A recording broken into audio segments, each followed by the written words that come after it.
Hey everyone, this is Stefan James and welcome to another session of the Life Mastery Accelerator.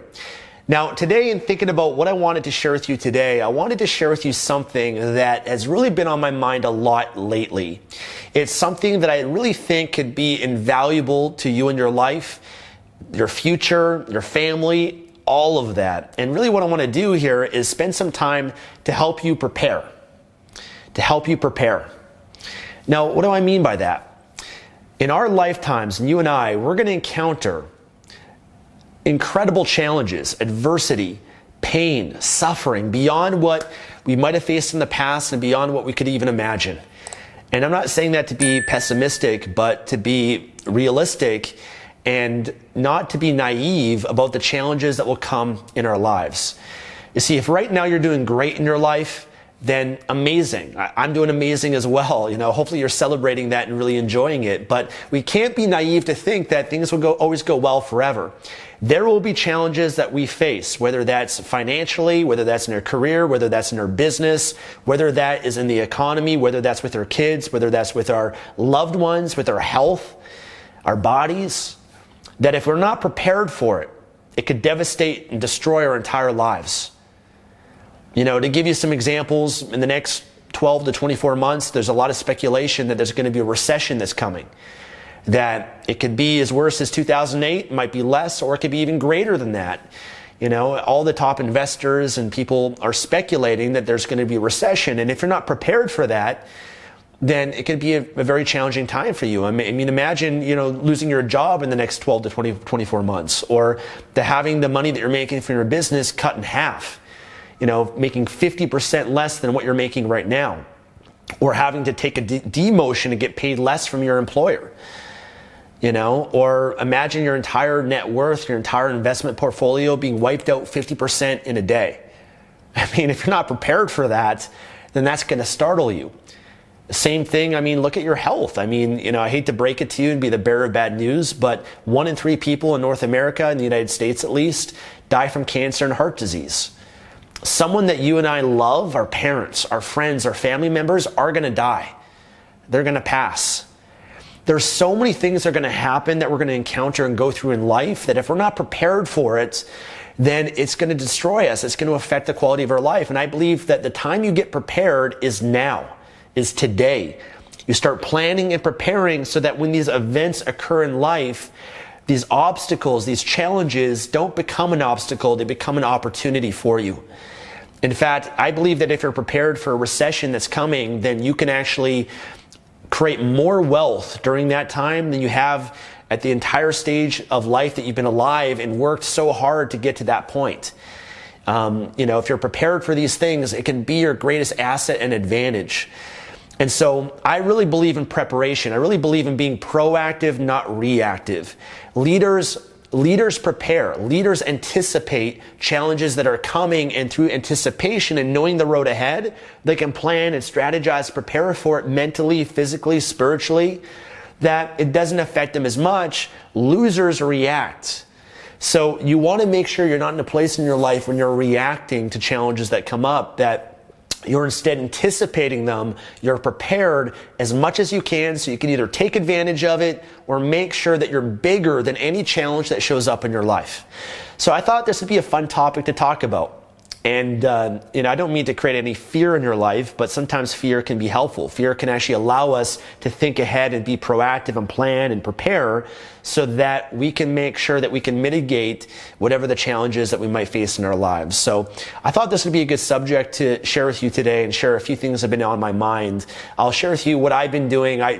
This is mainly on my mind because of a recession that I believe is coming. And, whether or not it comes or not, who knows? Whether or not any of these challenges happen in your life, who knows? Hopefully none of this you have to go through, but it's still better to be prepared for these things. And in being prepared, you're still going to benefit so much from it. So I think about it a lot because I want to make sure I'm prepared for a recession. My plan, if there is a recession in the next 12 to 24 months, that I'll be able to quadruple my net worth in a matter of years, if I invest properly and, strategize and everything with that. And so, if 2008, you're prepared for it, I think we'd both agree that you'd be in a much better position today than you are now if you had known and prepared for that event that occurred. So I want to share with you a few things that I'm doing and what I'm thinking about and things that can hopefully benefit and serve you guys. So let's dive into this. Now, the first thing I think is one of the most important things to make sure that you're prepared is first taking care of your body, your physical body. You see, without our health, we have nothing. Our health is our wealth. And if we don't master our body, our health, our energy, our well-being, then we're not going to have the strength and the capacity to get through any of the challenges that show up in our lives. So I believe first and foremost, you start with your body. Your body is your temple. Your body is your sanctuary. If you have a strong foundation, which is your body, you'll be able to withstand challenges that arise in life. You know, most often when I'm first looking to achieve anything that I want in my life and really step up, whether it's a business or more success, I always go to my body first. Because I believe the body and the mind are connected. Your mindset can be influenced by your body. And by me training hard and pushing myself in the gym or going for a run, that helps to eliminate stress, anxiety, fear, that eradicates all of that from your life, and it puts you in a state of strength, a state of power, a state of just feeling unstoppable. You know, if you've ever had an intense workout, by the end of the workout, you just feel like you can take on the world. You feel so good about yourself, your self-esteem, your confidence, everything goes through the roof. So I really believe making sure that you manage and you master your body is everything. That you're training your body every single day. Whether that's going for a run, whether that's doing yoga, whether that's working out at the gym, doing something for your body to get you strong. The stronger your body is, the stronger your mind will be. So really making sure you prioritize that, okay? That's, for me, health and fitness is the foundation of my life. It's something I do almost every day, no matter what. And it's really it's kind of underrated. People don't realize how important that is. You know, so much of what I've gone through with my physical body has really allowed me to be able to do everything else in my life. You know, I remember, for example, when I did a fitness competition in 2012, 2011, I had a life coach, and I wanted to really change my body. And my life coach said, he was a fitness guy, he said, "Stefan, you got to do a fitness competition." I said, "A fitness competition? Are you crazy? I can't do that." I had every reason not to do it. I had so much fear. I told him, "Listen, I don't have the body for that. These other guys that are competing, they're professionals. They've got more muscle mass than I do. They've been doing this for years. A lot of them are on drugs and steroids as well, because the competition I did was an untested competition." And I had all this fear that came up for me. And then my coach said, "Stefan, you know, don't do it for how you're going to look. Don't do it to try to win a trophy or a medal. Do it for what it makes of you in the process of it. Because going through that process of you getting in the best shape of your life, it's going to force you to grow. It's going to force you to have more discipline, to have more willpower, to increase your work ethic, to have more confidence in yourself, to be able to have higher self-esteem in yourself and really prove to yourself and your mind what you can really accomplish if you're really committed to it." And who I became from that process was the most valuable thing that I took away. It wasn't about competing with anyone else. It was about me being the best version of me, right? And so that was something that really benefited me a lot. And that was actually something that you get from working out in your body. By you putting an effort to your body and disciplining yourself every day, you're building your muscles. You're not just building your physical muscles, but your mental and your emotional muscles, where you're unstoppable, you're immovable, nothing can shake you. So I'd say that's one of the first and most important things for all of us to prioritize and to make sure that we really take care of our health, our body, and our physical well-being. The second thing that I think is important to prepare is your mind. Make sure that you're feeding your mind every day that you're putting positivity into your mind, that you're building the foundation of your mind in terms of what you need to believe that will allow you to get through anything that shows up in your life. You know, one of my favorite things to do and what really strengthens my mindset is I find other people that have been through hell and back, other people that defied the odds, other people that went through so much adversity and challenge, that they become your role models. They prove to you and show you what is possible and how to get through anything that shows up in your life. And because of their example and what they went through, the contrast of that makes you feel like, man, I have no problems, because look what this person went through. Look what Helen Keller went through of being deaf and blind. The challenges and the adversity that she faced, and her incredible mindset to be able to find joy and meaning in her life. I mean, that's an incredible role model. Right now I'm in Cape Town, South Africa, and there's Robben Island. I can see it from my apartment where I'm staying, where Nelson Mandela spent several years locked up. Here's a man who had 27 years of his life taken away from him, locked up unjustly. And here he came out of that experience with such a powerful mindset that he didn't have any resentment for the people that locked him up. He had no anger for it. He believed that by having resentment, it's like you drinking poison and expecting the other person to die, is what he said. But for someone to go through that and then come out of it and lead the nation of South Africa, that's an extraordinary human being. That's an extraordinary psychology and mindset. Or you take a man who is flying his airplane. He's in the U.S. military, and his airplane gets shot down. He becomes a POW, a prisoner of war in Vietnam during the Vietnam War. He's locked up in a tiny cell that's just a few feet by a few feet. And he's locked up for years. He's getting beaten up every day. He's being deprived of water and food. I mean, the worst possible condition you can imagine. And yet he came out of that experience of being locked up for years, saying this was the best experience of my life. Because during that time, I became stronger physically. I did this many push-ups every day. I got stronger and more committed to my connection with God and the Creator. I learned all these things where I really learned how to relive back all these incredible memories and moments of my life when I was locked up. I learned to communicate with other prisoners in other cells by tapping on the walls. He learned and got so much from that experience that he says that today nothing bothers him. That so many people, they react, they get upset, they worry about so many things that are so meaningless and pointless. He said, once I've been through that, nothing can bother me. That's an incredible mindset and psychology. And there's so many examples. I mean, if you look at Viktor Frankl from the book Man's Search for Meaning, being locked up in a Nazi concentration camp, Auschwitz. He was a psychiatrist, and he studied the people that survived that, and he found the empowering meaning that they had in their life. When you read and you feed your mind with countless examples like this, you just have so much confidence in what the human spirit is capable of. You have so much confidence in what you're capable of because you have so many examples of what other people have done, what they've overcome, what they've gone through, that gives you strength in the times when you go through hard times in your life. So I love reading biographies. I love reading about and learning about how CNN and Disney were started during a recession or depression. You know, Ted Turner and Walt Disney starting their companies, which are some of the biggest companies today. That gives me inspiration. When I hear about Colonel Sanders at 65 years old, has this idea for his chicken recipe, and he wants to go out and try to sell it to people, and he knocks on 1,008 doors, all of them rejecting him and saying no before one finally says yes. And from that, he started Kentucky Fried Chicken. Right? Or Thomas Edison that failed over 1,000 times. I mean, there's so many incredible stories and examples that I really believe that can fill us up in so many incredible ways and really serve us. So feeding your mind. And I also think a really important thing, guys, is having a morning ritual. The morning ritual for me is a way that you build strength. It's the way that you build your mental, your emotional, your spiritual muscles.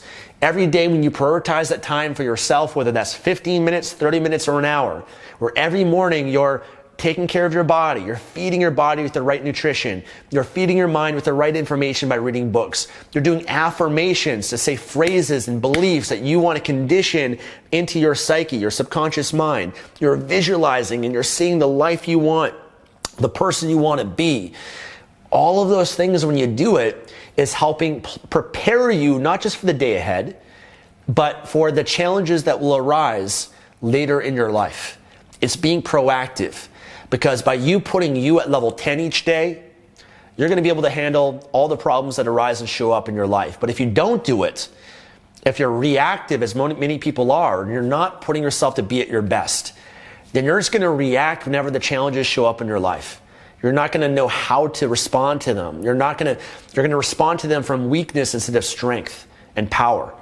So having that ritual and making sure you cultivate, you condition it, you're building those muscles. When you go to the gym and you build muscle, you lift weights, it's not that you might never even have to use that. By building the muscle, the endurance, the strength, you have that capacity that if there's a time you have to use that strength, you can do so. If you ever learn a martial art, you learn self-defense, hopefully you never have to defend yourself, but you're learning it in that one event that could occur in your life where you need to defend yourself, that you're prepared for that because you are proactive. That's how I look at things. I anticipate these things, and in doing so, you can avoid a lot of the inevitable challenges that a lot of people face. I mean, if you really are proactive with your health and taking care of your body and making the right lifestyle choices, then you can prevent a lot of the diseases that can arise in a lot of people's lives. You can prevent diabetes or heart disease or even cancer. There's a genetic factor, of course, but a lot of it is lifestyle related, according to the National Academy of Sciences. So a lot of this stuff, I believe, can be prevented if we're smart enough to plan and prepare and not just live in the moment, not just look for instant, short-term, immediate gratification, but we're willing to delay some of that so that we can plan and prepare for a better life and a better future. Okay, so that's a key piece with mindset that I think is really important. Another thing I want to share with you that I also think is really valuable is intentionally putting yourself in challenging circumstances. Okay, challenging situations, ones that are controlled. So let me share with you what I mean. You know, I remember for me when I was 19 years old, it was the first time I ever went to I went to a nightclub when I was 18 years old, but 19 years old is when I really started getting to going out to nightclubs, because in Canada, the age limit, or at least in British Columbia, is 19 years old. And I remember at that stage of my life, I was really committed to improving my confidence, my social skills. I wanted to meet and attract women into my life. And that was a huge focus of my life. And so I'd go to nightclubs quite a bit, but I would actually challenge myself because I looked at the process of going out and meeting and approaching women as a process that of self-development, that for every time I went out to approach someone, I'd gain confidence from that. I'd become a better communicator. I just would grow in so many great ways. I'd overcome my fear of rejection. A lot of things would come from that. And so when I'd go to these nightclubs, I wouldn't drink any alcohol. I'd go to the nightclubs and I would be sober.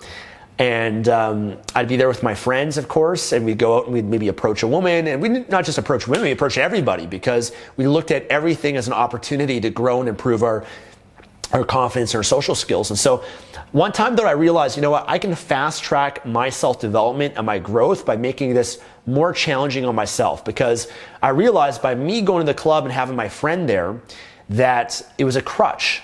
And even alcohol was a crutch too. I didn't use it, but alcohol is like liquid courage. You're not really building your confidence from it. You're kind of putting a Band-Aid on it, and you're not developing your confidence and your abilities and your skills to be able to go up and approach and communicate with someone. So I realized, you know what, I'm going to put myself in a more challenging situation. I'm going to go to nightclubs by myself. Because I believe that if I could be comfortable and confident in an environment like a nightclub, which is one of the most challenging places to meet a human being. I mean, if you think about it, you've got loud music that you can hardly even communicate with someone. You've got dim lights. You can't even really see people properly. People are intoxicated. And they have ADD, so it's hard to keep their attention. You have to really engage them to keep their attention to be focused on you. There's obviously a lot of fear and anxiety that you might have to approach someone. There's all these challenges that exist in that environment, and that I'd stack it even further by having to go there by myself. But I believe that if I could do that, if I could be comfortable and confident and approach people and have fun in that environment and not be dependent on my buddy being there to give me that support and that comfort, if I could do that, then when I am in that environment when my friends are there, or when I am in that environment when I have a drink or two, or when I am walking down the street and that woman that I really want to meet that could be the one, that I'll have that ability and that skill set and the confidence to be able to maximize that opportunity, right? If I could do it in the most challenging circumstance, then any other circumstance is going to be that much easier. So that's how I thought at that time, and I purposely do that. I remember the first time I went out to a nightclub by myself. It It's called Mavericks in Burnaby, British Columbia. It's not there anymore, but I went out by myself. I went to one that I thought nobody's going to know who I am or see me, or the women that I meet, and I probably embarrass myself. They'll never remember me or see me again. So I went further away than would I normally go. And I remember the first time I went there, I did not talk to anybody. Okay, I was there in the corner with my water, and I was so uncomfortable. I thought everybody was staring at me. Everyone thought I was a loser. I thought I was a loser at the time. And I remember being there for hours, just standing around, living in my head, overthinking everything, micromanaging my thoughts, just feeling so overwhelmed, trying to get myself to approach someone and hesitating. It was the worst. And I drove home and I was depressed, but then I realized and I celebrated it because the fact that I did that and showed up made me different than everyone else. I knew that just by being there, even if I didn't talk to anyone, the discomfort that I was feeling and facing would force me to grow. It forced me to be more comfortable with discomfort. And I just realized, you know what? I'm going to do that again tomorrow night. And I'm just going to slowly push myself and just embrace that discomfort, embrace the fear. And if I do that enough times, guess what will happen? I'll no longer feel uncomfortable. It'll feel comfortable just because I've desensitized myself towards that. I've numbed myself towards it. And that's what I did. I did it again and again and again, and I approached people and I learned how to not have confidence that's situational. So many people have situational confidence that's dependent on their friends being there. It depends on their status, all of these things. I didn't want any of that. I wanted true inner confidence. And so that was just an example of purposely doing something challenging. And what that did is it allowed me to deal with other challenges that would show up. Those challenges wouldn't be that big of a deal or that challenging because of what I've already gone through. And I think that's one of the best ways to build your mindset is by going through challenges. You don't build your mindset just from reading books. I think those are things that are great. You should do them, but you really build it by going through challenges, going through things that are hard and difficult, and you develop grit from that. Carol, I think it's Angela, I forget what her name is, but she wrote a book called Grit. Highly recommend this book. It's a great book. And she talks about building grit, but one thing she says is she has something called the hard thing rule, which means that every day you got to do something hard. You got to do something challenging and something that gets you outside your comfort zone. And when you do that every single day, you develop grit, and that gives you the ability to be able to handle challenges, a lot better in life. So, what are things that can challenge you? Are you challenging yourself? It doesn't have to be things that are so overwhelming that they get you depressed, but I believe in challenging yourself in little ways. It could be big ways too. I remember going skydiving when I was 18 years old, and things like that were terrifying for me because I was afraid of heights. But who I became and the confidence and all of that I got from pushing my comfort zone really benefited my life. I remember walking on fire at Tony Robbins' seminar. I've done that like 7 times, the fire walk. And, when you do that, you prove to yourself what you're capable of and you get confidence from it. So here's how I look at things. If you have a problem, okay, and that problem is a level 5 problem and it's consuming you, it's because you are smaller than that problem. Instead, you must become bigger than your problems. If you have a level 5 problem and you're a level 10 person, you're going to dominate that problem. That problem is not going to affect you. You're going to be able to easily solve it. But if you have a problem bigger than you, you must grow and upgrade yourself so that you can handle those problems. Because the more problems that you overcome and the more that you upgrade yourself and become more, then problems don't affect you as much. There's many people out there that when problems arise in their life, it's like the end of the world. They just don't know how to deal with it. They don't know how to handle it. And as a leader, which I consider all of us to be, and someone that wants to be successful, which has to be a leader, you're going to have to go through those challenges and be able to step up and be able to handle and deal with them. I mean, for me, almost every day in my business, there's a problem. There's a fire that I must put out. The problems don't go away, but your capacity to handle them or deal with them just becomes a lot easier and better. So that requires you upgrading yourself, growing, evolving, pushing yourself, challenging yourself. Okay, so I wanted to give you some mental and mindset components, your body, of course, your mind, and challenging yourself, because that will help you prepare. mentally and emotionally. But I want to share with you, in terms of the money component, the recession that I talked about, and just how to plan to prepare for that. And then what we'll do is we'll dive into some questions that you guys have. So a few things I think that are really important for money is making sure that you save money. You have an emergency fund. Now, if you've been through my previous trainings that I've done inside this members area, you'll learn about my mindset and my habits when it comes to money and managing it and saving it. But that's first and foremost, you've got to make sure you have an emergency fund. Usually that's at least 3 to 6 months of whatever your income or expenses might be. And that's for a rainy day. That's to protect you for a time, an event in your life that you could lose your job. The government could change something. There could be a recession. There's many factors that could, come up. There could be a health challenge that you face. You want to make sure you have the peace of mind and the security that you have money put aside just to make you feel good, safe, and comfortable so you can sleep at night. Okay? That's money you don't touch, not unless it's an emergency. Okay, so that's the first thing. Now, if there might be a recession, and depending on your risk threshold, you might want to have more money saved. Because if there is a recession, let's say you lost your job, or let's say your business, half of your income drops overnight, or half of your investment portfolio or net worth drops, then you want to be prepared for that, and you want to have more than enough money that can protect you during a time frame where at least you have enough time to support yourself with that money, and then you can find another job. You could start a business. You could do something else to bring in some income. But during those times, there's a lot of people that don't have jobs and they have a hard time with it. So that is something that you might want to think more about in terms of how much money do you really need to have that sense of security that if the worst was to happen, not that it will, I pray that it doesn't, but if it did happen, what would you need to really feel safe and comfortable and secure? Okay, so that's the first thing. The next thing is you also want to make sure that you have cash available, cash reserves, so that if there is a market crash or a recession, that if you have cash available and you have some knowledge in terms of investing, then you can actually buy a lot of great companies that are now at a discounted price because the valuation of them have dropped.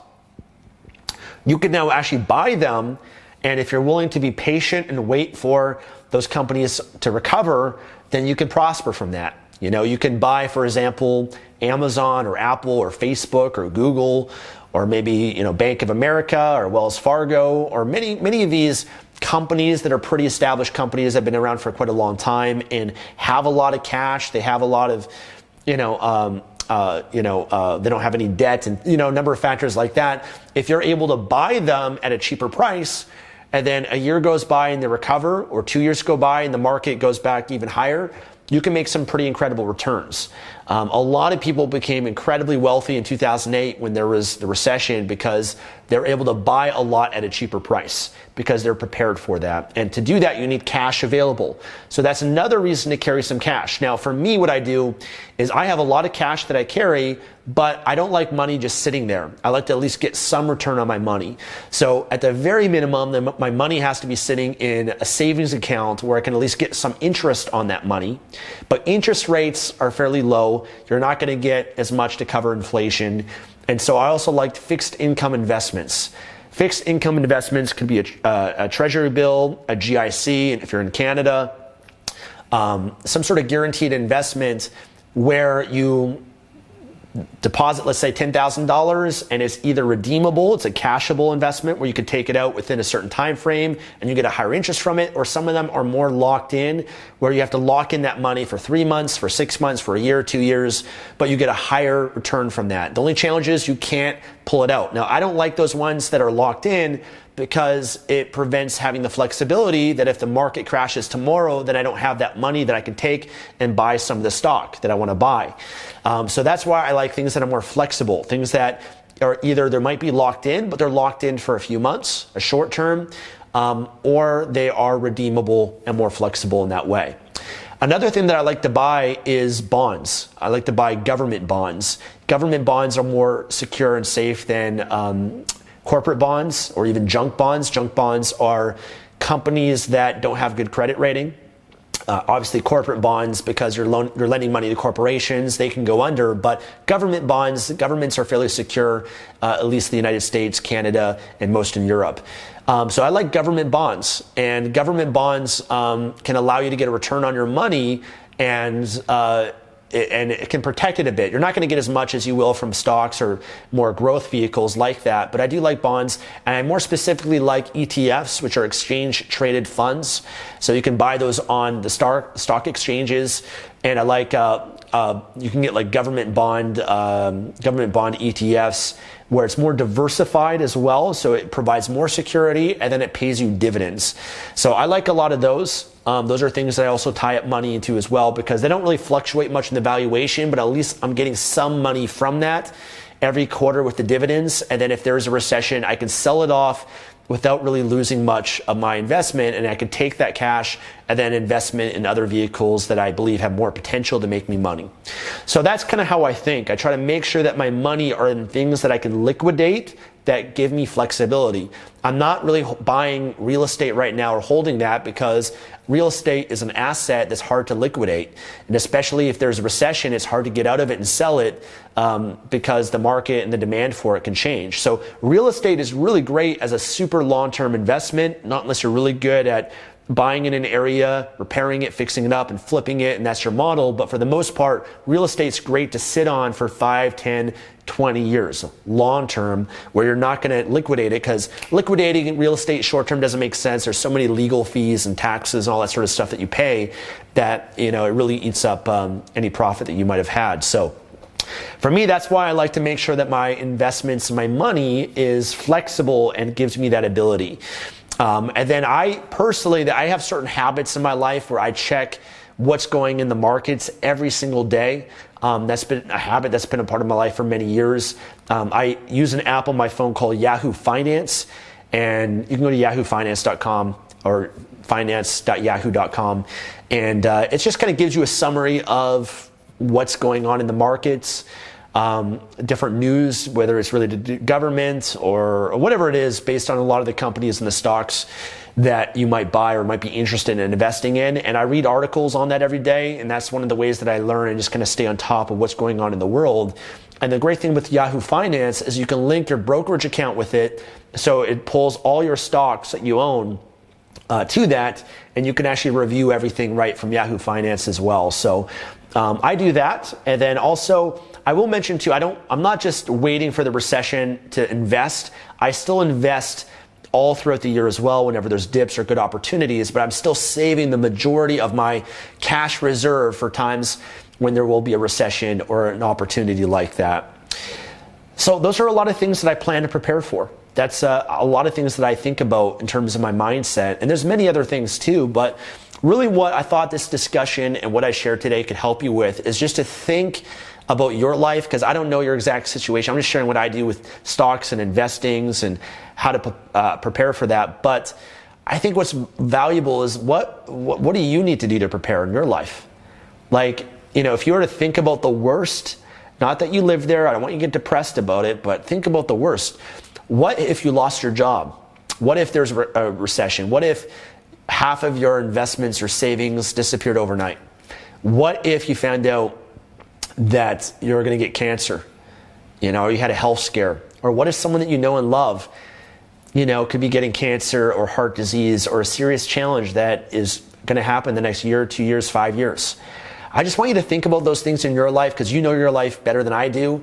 What do you need to do to prepare now to make sure that mentally, emotionally, spiritually you're strong? You're going to be able to handle those challenges when they show up for you in a better way. What do you need to do to prepare financially? What do you need to do to prepare with your health and your body? What do you need to do to prepare for your family, for your friends? Really think about those things. And I think by being proactive in this way, that if you had just think of one thing or two things and you actually do it and you plan to prepare, then I think this conversation could really be worth a lot for you and really serve you in your future, in your life, if you take more of a proactive approach and you are prepared.